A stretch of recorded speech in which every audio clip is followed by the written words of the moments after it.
I never thought I'd be the son-in-law who'd uncover a secret that tore my family apart. My name's Lucas, and this is my confession, raw and unfiltered, a story of betrayal so sharp it carved through my loyalty and left me in pieces. If you're watching, you're already hooked, caught in a sin that feels like a whisper until it's a scream in your soul. This isn't about love or redemption. It's about truth, the kind that blinds you and dares you to look away. Stay with me, because this one's going to unravel you. It's a tale of suburbia desire and a secret I couldn't unsee. It was a quiet June evening in Asheville, North Carolina, the air warm with the scent of pine and a cut grass. I was 32, living with my wife, Emily, 30, and our toddler in a cozy bungalow next to her mother, Diane, a 50-year-old widow with a smile that hid more than it showed. Diane's house was a mirror of ours, all white picket fences and secrets. That night, Emily was at a book club, and I was home fixing a leak in our kitchen when I saw Diane in her backyard with our neighbor Paul, a 48-year-old contractor, his hands too close, their whispers too intimate. Diane was striking her sundress, clinging to curves softened by time, her dark hair loose in the twilight. Paul was rugged, his flannel shirt rolled up, his eyes locked on her like she was the only thing that mattered. I froze, hidden by the kitchen window, my heart pounding. They didn't see me, but I saw the truth, her laughter, his touch, a spark that wasn't neighborly. I should have looked away, told Emily, but the sight held me, a pull I couldn't shake. The backyard was dim, the fireflies flickering, the night alive with secrets. Diane leaned closer, her hand brushing Paul's arm, a touch that sent a shiver through me. I told myself it was a one-time thing, a moment of weakness, but my gut knew better.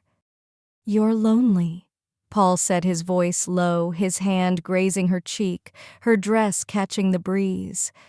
Diane's breath hitched, her eyes torn.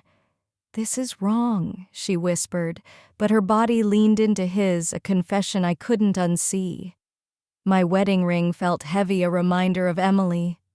But I watched, my breath caught as their lips met, fierce and hungry, tasting of wine and sin. The fireflies danced, the pine trees swaying, the night shielding their sin.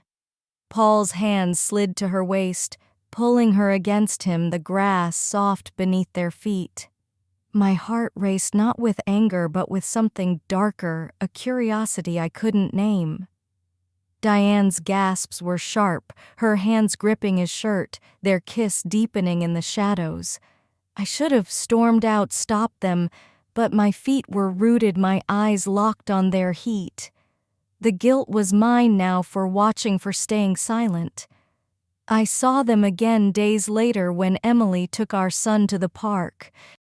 Diane's back door was open, Paul inside, their laughter spilling out. I crept closer, hiding behind the fence, my pulse pounding.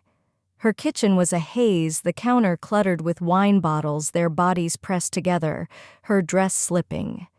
The sight was raw, forbidden, a fire I couldn't look away from. The night was quiet, the suburb asleep, leaving only them, their heat, my discovery. Their kiss was a wildfire burning through my sense of duty. Paul's hands were bold, tugging at Diane's dress, his fingers grazing her skin through the cotton. The kitchen was a haze, the pendant lights casting shadows that danced like devils. Diane's hands roamed his chest, the flannel slipping, revealing skin that burned under her touch. The pine scent drifted in the air, thick with desire. Their lips were everywhere, her neck, his jaw, each kiss a claim, each touch a betrayal of Emily's trust. I stayed hidden, the fence cold against my back, my breath shallow. Diane's dress was gone, discarded on the floor, revealing lace that made my breath catch. Paul's hands slid lower, tracing her hips, her gasps sharp in the quiet house. The guilt was there, cold and sharp, but it only fueled my fixation, made every glance more intense, more forbidden. Their hands were on each other now, Paul's on her thighs, Diane's under his shirt, their fingers leaving trails of fire. The kitchen was their world, the suburb a distant hum.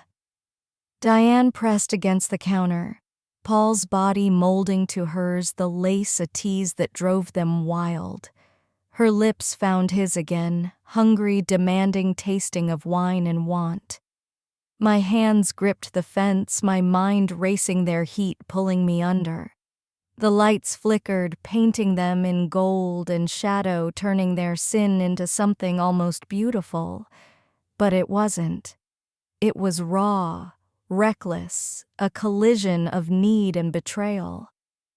Diane Paul murmured her name, a spell pulling her deeper.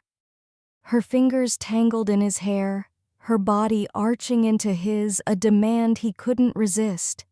The night was suffocating, the crickets relentless as their hands gripped each other, their clothes barriers they tore away. The pleasure was building a storm of its own, raw and relentless, edged with the guilt I carried for watching. When it happened, it was a collision, a wave crashing over them. Their groans were sharp, muffled by the kitchen walls, Diane's hands holding him tight, their bodies moving as one. The pleasure was fierce, overwhelming, a betrayal that felt like a secret I'd stolen. The counter creaked, the night heavy with their heat, my silence a sin of its own. The suburb slept indifferent as I witnessed a line I couldn't uncross. It was everything, every ache, every want, every truth I'd buried. Afterward they stayed there, tangled, breathless, the air heavy with the scent of wine and them. Diane's hair spilled across Paul's shoulder, his fingers tracing her hip, their eyes half closed with satisfaction. The guilt crashed in a tidal wave, but their intimacy held me captive, a truth I couldn't unsee. "We can't keep doing this," Diane said, her voice rough, unconvincing. Paul laughed low and wicked, his lips brushing her ear. "You don't mean that," he said, and damn him, he was right. The Asheville summer lingered, and so did the weight of what I'd seen.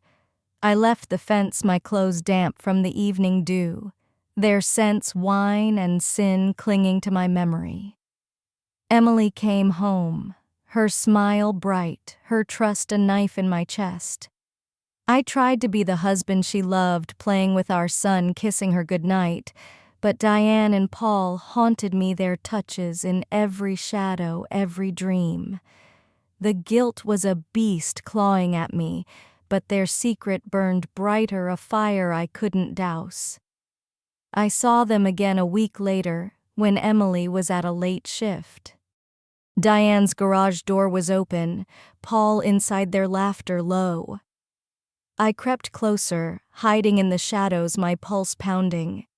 The garage was cramped, the air heavy with oil and desire, their clothes half gone, their skin glowing in the dim light. Their kiss was fiercer now, desperate hands tearing at each other. My hands shook, my mind racing, their heat pulling me under. The guilt was sharper, a blade I couldn't outrun. Emily grew suspicious. "You're distant, Lucas," she said one night, her eyes searching mine. I froze, her trust a contrast to my silence. "Just work." I lied, my voice tight, my mind flashing to the garage, Diane's hands on Paul. Her frown deepened, and I feared she saw the truth.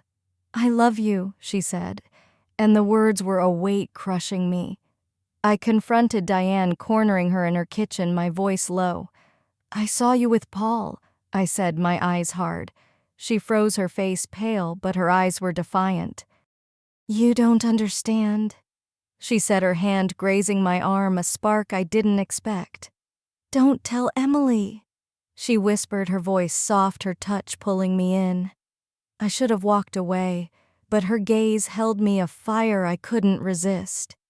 She kissed me fierce and sudden, her lips tasting of wine and fear. My hands found her waist, the counter cold behind her, the guilt a storm I couldn't escape. The kiss was a mistake, a betrayal of my own, and I pulled back shaking. "This ends now," I said, but my voice was weak, her scent lingering. I told Diane to stop seeing Paul. She stood in her kitchen, her eyes blazing, her dress loose. "You're in too deep," she said, her voice a challenge. She left a keychain behind, Paul's initials scratched into it, tucked into my toolbox. I should have thrown it away, but I kept it a secret that scorched. The Asheville heat lingered, and so did my confusion, a fire I couldn't quench. Emily confronted me. "What's this?" she asked, holding the keychain, her voice trembling. I froze, my sin unraveling, her trust a mirror of my guilt. I confessed not all but enough, admitting I'd seen Diane and Paul kissed her once. She cried, her face crumpling, and left for her sisters, our son in tow, her silence deafening. Diane called, her voice cold, saying Paul had moved on. I was alone, the keychain in my hand, their sense a ghost I'd never escape. This is my story, a warning to anyone who thinks they can witness fire and not get burned. If you've watched this far, you know that curiosity, that ache for what you shouldn't see. So hit that subscribe button, drop a comment, call me a fool, a sinner, or just a man who saw too much. Like the video or don't, but share it with someone who's felt temptation's pull. Check out my other stories. They're just as raw, just as real. Ever uncovered a forbidden truth? Spill your secrets below. I'm listening, and I've been there.